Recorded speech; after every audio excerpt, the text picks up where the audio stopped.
गेली 12 दिवसापासून अमेरिका आणि इराण यांचा युद्ध संघर्ष सुरू आहे आणि या युद्ध संघर्षाचा थेट परिणाम भारत देशावरती सुद्धा होताना आपल्याला पाहायला मिळतोय.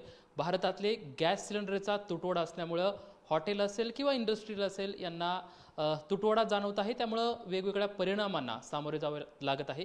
या सर्व परिणामावरती बायोगॅस प्रकल्प खरं तर याच्यावरती काही उपाय होऊ शकतो का, या संदर्भात चर्चा करण्यासाठी बायोगॅस प्रकल्पावरती काम करणारे गजानन पाटील सध्या आपल्या समवेत आहेत. आपण त्यांच्यासोबत चर्चा करू.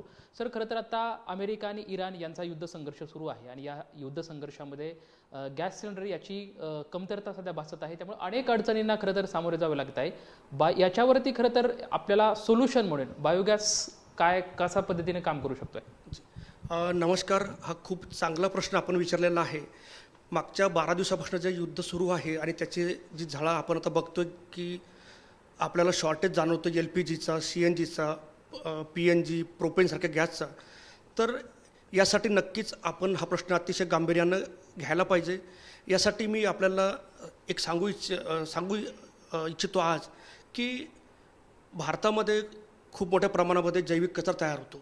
ग्रामीण भागामध्ये ॲग्रिकल्चरल वेस्ट आहे. आपल्याकडे करोडो गाई म्हशी आहेत. खूप मोठे मोठे पोल्ट्री फार्म्स आहेत. साखर कारखान्यांचं प्रेस मड आहे. स्पेंट वॉश आहे. नंतर महानगरपालिका, नगर परिषदा यांच्यामध्ये खूप मोठ्या प्रमाणामध्ये ओला कचरा तयार होतो. परंतु आज आपण जर बघितलं तर फक्त 8% कचऱ्यावरती आपणच प्रक्रिया करतो आणि 92% कचरा हा आपण वापरत नाही. तर या 92% कचऱ्यावरती जर आपण आज प्रक्रिया करायचा जर विचार केला तर आपण बऱ्यापैकी आपल्या देशाला गॅसच्या बाबतीमध्ये स्वयंपूर्ण करू शकतो. आता याच्यामध्ये कसं करावं लागेल आपलं की आज हॉटेल्स आहेत, खानावळी आहेत की जे आज इमिजिएट त्यांना प्रॉब्लेम व्हायला लागले. इंडस्ट्रियल कॅन्टीन्स आहेत. तर मी या सगळ्यांना सांगू इच्छितो की त्यांनी आज पॅनिक होण्याची गरज नाही.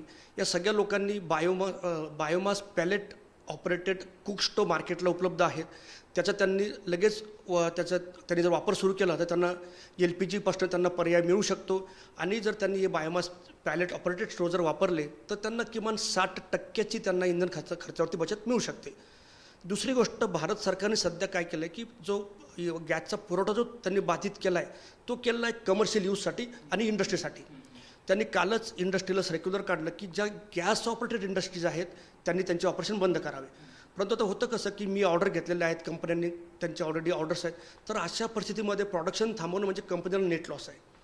तर यासारख्या परिस्थितीचा सामना करण्यासाठी मी आपल्या माध्यमातून या कॉर्पोरेट कंपन्यांना अपील करू इच्छितो की आज या लोकांनी, जे लोकांकडे कचरा आहे, जे लोक कचरा जनरेट करतात, कारखानास म्हणजे जसे साखर कारखाने म्हटलं, महानगरपालिका म्हटलं, नंतर पोल्ट्री फार्म्स म्हटलं, ज्यांच्याकडेही कुजणारा जैविक कचरा तयार होतो, अशा लोकांना सोबत घेऊन या लोकांनी त्यांना लागणाऱ्या गॅससाठीचे जर प्लांट स्वतः उभारले तर कचऱ्याचं विल्हेवाट लागेल, ग्रामीण भागामध्ये रोजगार निर्मिती होईल आणि या आपला जो इम्पोर्टवरती जो आज आपला अवलंबित्वता आहे या कॉर्पोरेट कंपन्यांची, तर ती त्यांना अवलंबून राहण्याची गरज पडणार नाही. यासाठी त्यांनी ग्रामीण भागामध्ये सेल्फ हेल्प ग्रुप, नंतर फार्मर प्रोड्युसर कंपनी, विदर्भ असेल, मराठवाडा असेल की ज्या ठिकाणी शेतकऱ्यांना शाश्वत उत्पन्न होत नाही, तर अशा शेतकऱ्यांना नेपियर ग्राससारख्या एनर्जी क्रॉप लागवडीसाठी प्रवृत्त करून त्यांच्या आधारे त्यांना सोबत घेऊन जर मोठे मोठे प्रकल्प जर उभारले तर आपण व्हेकलसाठी लागणारा गॅस आणि इंडस्ट्रीसाठी लागणारा गॅस नक्कीच भारतामध्ये तयार करून आपण एक पर्यायी व्यवस्था देऊ शकतो. खरं तर सर, आता बघितलं तर गॅस सिलेंडर ही अगदी आवश्यकता बनलेली आहे. सध्या आता गॅस सिलेंडर खरेदी करण्यासाठी अगदी भल्या मोठ्या रांगा लोकांच्या लागलेल्या आहेत, म्हणजे त्यांची ती आवश्यकताच आहे. परंतु सध्या आता तर बायोगॅस जर आपण म्हटलं तर हे सर्वसाधारण लोकांना तो परवडेबल आहे का, किंवा त्याचे सोर्स म्हणजे त्याची शाश्वती कशी निर्माण होऊ शकते, या संदर्भात? नक्कीच आम्ही महाराष्ट्रामध्ये ग्रामीण भागामध्ये जवळपास आतापर्यंत 10,000 घरगुती बायोगॅस प्लांट दिले.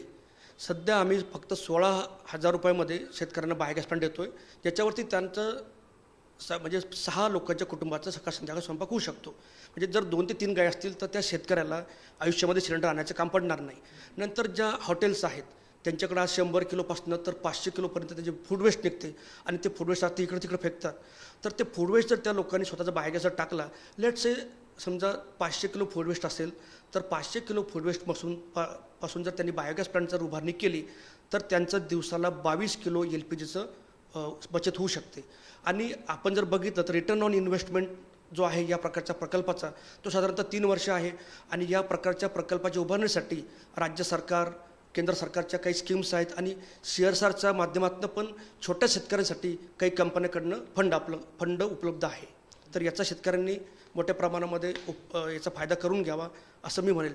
त्याचप्रमाणे राज्य सरकार आणि केंद्र सरकार यांनी पण बायो एनर्जी पॉलिसी ही अतिशय गांभीर्याने घेऊन त्याला कसं जास्त प्रमोट करता येईल याकडे लक्ष द्यावे.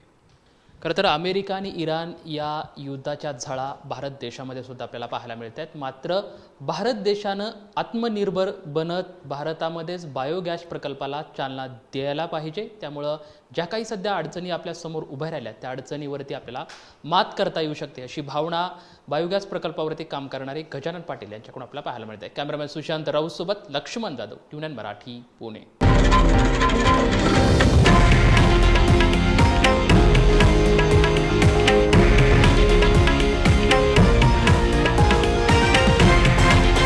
हे आहे देशातील नंबर 1 न्यूज नेटवर्क आणि आपण पाहत आहात TV9 मराठी, एकमेव.